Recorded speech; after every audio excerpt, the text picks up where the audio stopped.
நம்மளுடைய செட்டிநாடு காரைக்குடி மசாலாவுக்கு நம்ம வந்து குண்டூர் மிளகாயும் காஷ்மீர் மிளகாயும் காய வச்சு தான் நான் வந்து அரைச்சிருக்கேன்.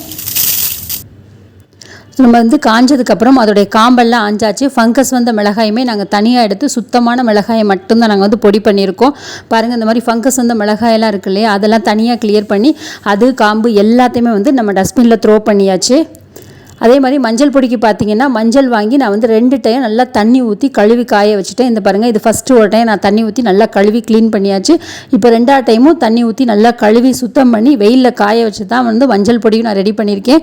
கருவேப்பிலை பொடிக்குமே நான் வந்து கருவேப்பிலையை வந்து நல்லா கழுவி காய வச்சு சுத்தமான வெள்ளை துணியில் காய வச்சு தான் யூஸ் பண்ணியிருக்கேன்.